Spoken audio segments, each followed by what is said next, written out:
We are rolling. I have learned from the experts.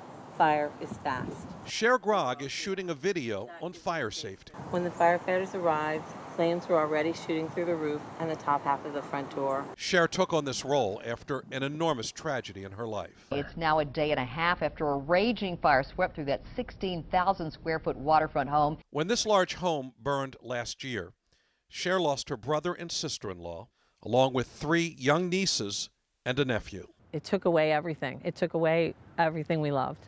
The fire inspired Sher to learn everything she can about fire safety and to understand the reasons why her family perished. I searched the internet in the wee hours of the morning to learn more about fire, flashover, and fire safety advocacy groups. It's a way to ease my grief and to channel my anger and pain into something positive.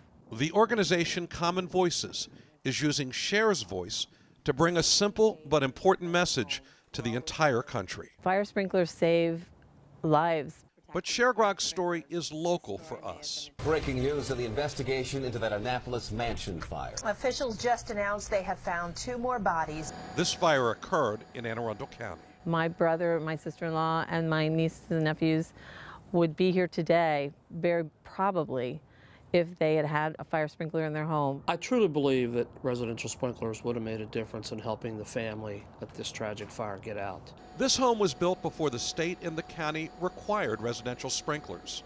Still, Sher Grogg is comforted by knowing Maryland is a leader for the nation in trying to prevent such tragedies with its mandatory residential sprinkler requirement.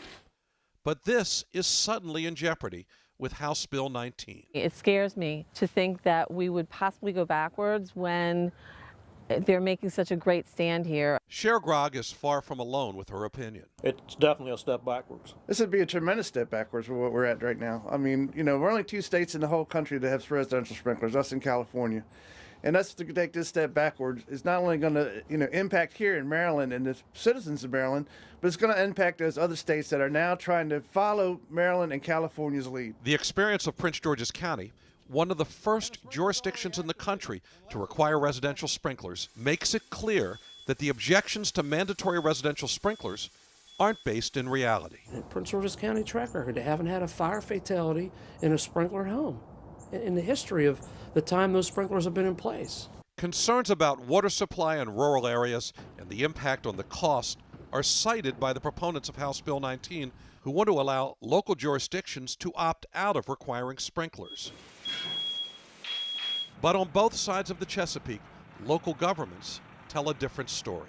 It has not affected the growth of our area, and we have some very rural areas of Frederick County. We go all the way from the state of Pennsylvania to Virginia, 654 square miles, and we have no areas whatsoever that we've had a problem, and our development has continued to grow. In my county, we've had residential sprinklers since 2008, and we have no problem in the rural areas. Firefighters, when they respond to a fire, they don't have the opportunity of opting out.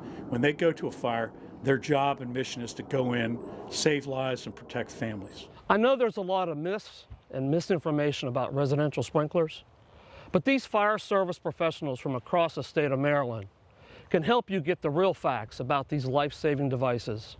I urge you to reach out to them. The fire chiefs from across Maryland know it, and Sher Grogg knows it. Sprinklers save lives. For me, I just want to try and help any other families avoid